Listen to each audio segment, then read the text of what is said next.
Sur Police Provincial Office. Magandang hapon po sa inyo, ma'am. Thank you very much sa pagpapaunlak po na kayo'y aming makasama, hindi lamang phone call, hindi lamang live via Zoom, kundi personal po kayong bumisita dito po sa aming istasyon.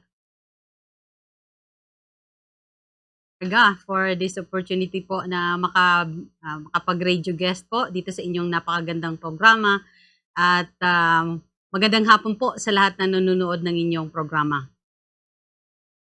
Ma'am, alamin lang po namin kasi po kahapon talagang puspusan nyo po yung pag-monitor nyo po sa iba't ibang parte po ng ating probinsya.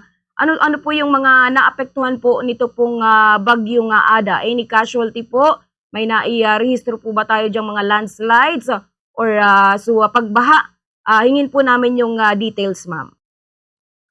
Wala naman po tayong nai-rehistro na casualty at salamat sa Diyos at wala po talagang nasaktan or namatay dito sa ating probinsya ng Camarines Sur sa pananalasan ng bagyong Ada. At ang ating may mga na-report po tayong landslide. Ang isa sa mga landslide natin ay dito sa bayan ng Ragay, Camarines Sur, kung saan may na-report na nasira na parte ng stage ng isang elementary school.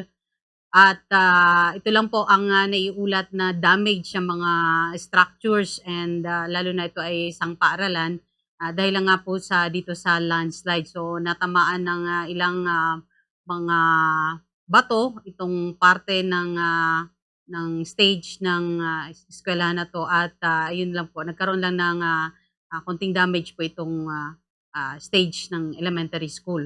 As to other damages, wala naman po tayong naiulat pa na mga other damages na structure or kahit na po sa mga police station dito po sa probinsya ng Camarines Sur.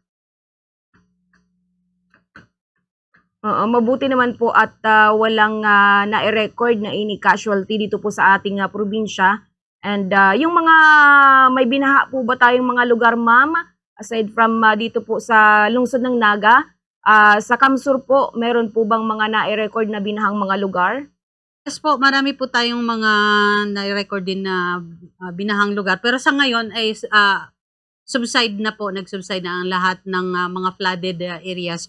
Usually, yung mga low-lying barangays po, ang ating mga flooded. Pagka ganitong maulan, kahit na po walang bagyo, kuminsan kahit na shoreline o sobrang lakas talaga ng ulan ay nagkakaroon ng baha sa iba-iba nating mga barangay. Pero sa ngayon, not possible pa yung sa mga bihikulo, itong Barangay Santa Elena Spillway sa Nabua, Camarines Sur, yung Barangay Santa Maria sa Zone 5, 6, and 2 sa Lagunoy, Camarines Sur, yung Barangay Tinurungan Spillway sa Sangay, Camarines Sur, Barangay Bunauhan, Karamuan, Kamsur, ang Zone 6 sa Burabod, Lagunoy, Kamsur, ang Zone 2 sa Lohog, Lagunoy, Kamsur, ang Barangay Aroaldao sa Nabua, Camarines Sur, ang Barangay Santa Elena sa Nabua, Camarines Sur, at Barangay Madawon, San Vicente, Ogbo, Nabua, Camarines Sur, Barangay Minoro sa San Jose, Camarines Sur,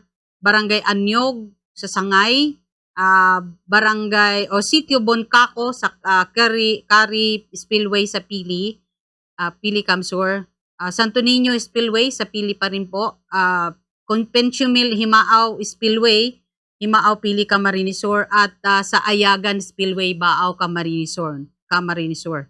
Yung light vehicles, pwede lang po dito sa apat na lugar na to. Barangay Tambangan, San Jose, Camarines Sur, Zone 2 ng Barangay Kinalansan, San Jose, Camarines Sur, yung spillway ng Barangay Buklod, San Jose, Camarines Sur, at Barangay San Vicente, Bacolod, Spillway ng Bato, Camarines Sur.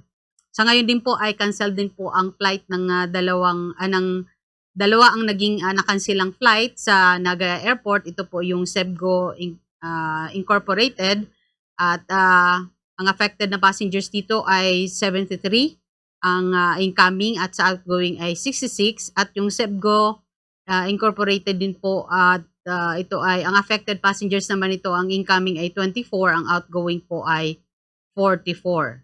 kanselador pa rin po yung paglayag ng Star Horse Shipping Lines diyan po sa Pasakaw at as of 11 PM kagabi.